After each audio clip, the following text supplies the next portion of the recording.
Can't complain. Q, how you doing? I'm doing well. Let's get into Saturday night's game, Golden State and OKC. And the first thing I thought of is after Curry made that shot, from a mental standpoint, if you're the Thunder, you have to say to yourself, wow. You know, not only did our hearts get broken, our will got broken, but there's absolutely no way, even on our best night, we're going to be able to beat this team.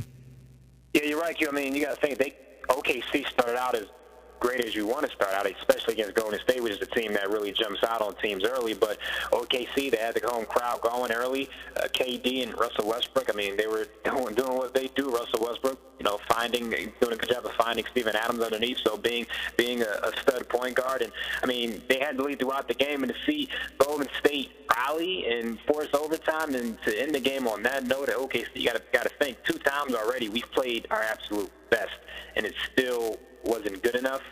I mean, for Golden State, you're just another notch on your belt coming into the playoffs. You don't have any fear of any team at this point, especially after Saturday night. Is it safe to say that when you start to watch Stephen Curry, and it's funny because earlier this morning, one of the guys in the gym made this comment, and I actually was laughing at the time, but he's dead on. He goes, it's not out of realm possibility that you really have to start defending him as soon as he crosses midcourt, because he'll shoot the ball anywhere. It sounds funny, but when you see this guy draining half-court shots like it's a layup, some guys got to think, some guys struggle to shoot free throws. He's shooting half-court shots like they're free throws, and that just shows you he's on another planet right now. So it's not out of the realm of possibilities, but at this level, who's really trying to press a guy the whole game? It's just, that's why I hear this talk about from Oscar Robertson saying, you can find ways to defend this guy. No, you can't. Not only is he a jump shooter, but he can break you off the dribble. So what are you going to do to defend this guy? There really is no answer. As crazy as it sounds, they're 53-8. They're right there to match and just blow away the Bulls' mark. But what's going unnoticed, and it sounds very goofy to say, is that San Antonio's 50-90. They haven't lost at home. They won 9 out of 10. They won 5 straight. It seems as though it's Golden State, Golden State, Golden State, but they're the Spurs right there. I mean, when you look at the Spurs team, it's their nucleus, it's the veteran guys, but what has made this Spurs team this year unique from teams of the past? Well, it's true Spurs fashion, doing everything low-key and under the radar, just how they like it. But you look at the Spurs, you got to look at the elevation of Kawhi Leonard's game. I mean, Greg Popovich has been a guy who has touted Kawhi for the last couple of years. But let's not forget, Leonard was the MVP, the Finals MVP a couple of years ago against Miami. Did a great job defending LeBron. So I think that's when we really started to see the potential that Kawhi has. But this year, he's added to his defensive talents. He's added an offensive skill set. He's one of the top. I mean, three-point shooting percentage-wise, he's up there. I mean, you wouldn't expect that from a guy like Kawhi Leonard, but, I mean, he scored 29 last night against Utah. I mean, these are the things he's been doing throughout the year. He's being more of a playmaker for not only himself, he's actually getting others involved. So, I mean, as far as two-way guys, there's not many better than a Kawhi Leonard. So I think that's the guy who's sort of bridging the gap from the past Spurs era to the new era. Kawhi Leonard has been that guy. And if they're going to do anything, I mean, they need him to really step up when it comes to defending that duo on Golden State when it comes to Steph Curry and Klay Thompson. So he has a lot on his shoulders, but he's also added an offensive skill set, and he's embracing that role. Yeah, and Aldridge quietly putting together a good year, almost averaging a double-double. Let's switch gears to the Eastern Conference. Forget about the Sixers' loss last night where they played absolutely no defense, but how about Orlando? We're looking at teams like Cleveland, Miami, Chicago. The Bulls are getting older. They've had guys that have just been left and right injury-prone, a la Rose and Nokeem and whatnot. And then you look at Cleveland getting a little longer in the tooth. You don't know how much gas is left in the tank, and Dwayne Wade and Miami. But then there's Orlando. I mean, I'm starting to look at Orlando as maybe a 2 or 3 year proclamation, a 2 or 3 year plan with this team where they will be one of the top teams in the Eastern Conference. Anything that stand out with Orlando that impressed you this year? I think what we're saying is, I mean, when we talk about plans and rebuilding, Orlando is a team that really has it under control. When you look at the talent that they have, I think the game against Philly showed that. Orlando is an inconsistent team, and it shows with, I mean, this is a young team, so they're going to deal with inconsistencies, but the fact that they just crushed the Sixers just shows you the talent gap and how far talent, takes you in a way. But what stands out to me is that they have a solid core of a guy like Nikolai Vucevic, who I know Sixers fans are definitely definitely familiar with, and it's hurting that he's doing what he's doing pretty well in Orlando. But having guys like Alfred Payton and Victor Oladipo, solid pieces. But I think Orlando, I don't see a superstar on this team, and in this league, you're definitely going to need a superstar or two to win. But if you're a free agent, if you're a KD or a DeRozan, I mean, I think Orlando, if you're Orlando, you have to go after these guys. Whether or not you have a chance to get them remains to be seen.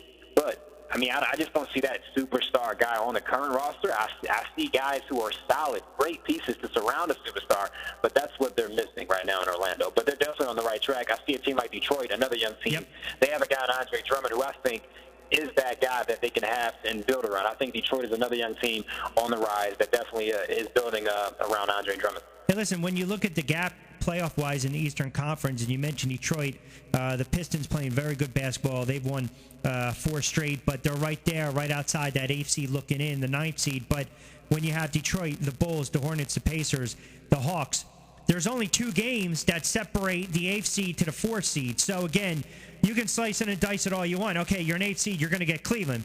You're a 4th seed, maybe right now it shapes out, you get Atlanta, or they flip-flop. So you might have an opportunity to get in and also win a round, whereas, you know, in the Western Conference, it's a different animal, but there's not a lot of games separating the 4th seed to the 8th seed. I mean, it's 30-28 in Chicago and then 33-26 in Miami. You're absolutely right, too. I mean, Detroit, if you're Detroit, I mean, you got to be one to get into the playoffs. That has to be the goal. Not only get in that experience, but who knows, like you said, you can conceivably sneak up to that 5th spot and get a prime opportunity, or maybe even the 4th spot. I mean, it's really that close. And none of the teams that you mentioned, Atlanta, Indiana, let's be honest, are they really scaring you right now? Are they really putting a fair into any team in the Eastern Conference right now? Outside of Cleveland, Toronto, I'm still sort of hesitant until they actually won a playoff series. But in the Eastern Conference, no team is really putting a fair in me. If I'm a Detroit, if I'm in Orlando, if I'm even a Charlotte, I mean, I'm just saying, what about Indiana makes me, tremble? I mean, really, and these teams in the Eastern Conference are really, I mean, they're really on the same level. There are no superstar guys, really. They have solid pieces, but you look at Atlanta. I mean, last year they were one of the best teams in the Eastern Conference, and I think sort of they've gone back down to earth. I mean, considering the talent level that they have, they're not right where they should be. Yeah, they're not, and they weren't mentally tough too, even with the playoff experience. But you're right. I mean, that's why again, you've heard me say this for years. I know people don't agree with me on this, and we've never seen it before. But we've never seen an 8th seed win a title. But we've seen 7th and 8th seeds make runs. And I think people overstate, they don't understand the value of playoff basketball, playoff experience basketball. So you're right. When you look at some of these teams, does Cleveland really scare you? No, because at the end of the day, if one of the 2 others goes south and you have to rely on LeBron again, then you're going to see what happens last year. He's going to get his, but he's going to be exhausted 4 games into a series. You mentioned Toronto, you mentioned Orlando, you mentioned Detroit, you mentioned Chicago, you mentioned a couple of these other teams. One that I think is kind of sneaky right now, but kind of a sleeper, is what Brad Stevens is doing with Boston. Because I look at Sullinger, I look at Smart, I look at Thomas, I look at Johnson. He's got these guys not only playing together, but believing in themselves. I think they have an opportunity to catch Toronto. Now, I don't know if they're going to make some serious noise in the playoffs, but I look at Brad Stevens that if they can win the Atlantic Division, here's a guy that you're starting to look at as not only a young head coach on the rise, but maybe it's tough to say with Golden State, obviously, but at least a guy that you would give consideration for Coach of the Year. Not you. I mean, Brad Stevens, what he's done since he's gotten into Boston, same thing he's done in Butler. He's taken what he has, he looks at what he has, and he says, okay, this is your strength. I'm going to put you here. He knows. He takes what he has and he makes the best out of it. And that's where. So we've seen that at Butler, and he's doing it again at Boston. These guys are believing, and they play defense. And I think if you do that against a Cleveland Cavaliers squad, who I think mentally you can easily get in their minds. And I think a team like Boston, the way Brad Stevens has these guys believing, like you said, and Brad Stevens will outcoach Tyronn Lue. Brad Stevens will outcoach most coaches in this league, barring maybe Greg Popovich or a couple other guys. But Boston is a team that if you're Cleveland, you don't want to see them in the Eastern Conference Finals because they're not scared. They're not scared of you. They have a coach who gives them that extra edge, and they have guys like Jay Crowder, a guy like Isaiah Thomas, who I think could put pressure on that defense for sure. So Boston is definitely a scary team. Hey, my friend, always good to touch base. We'll chime in next week. I appreciate it. It's always good insight. Yes, sir. I appreciate it, Q.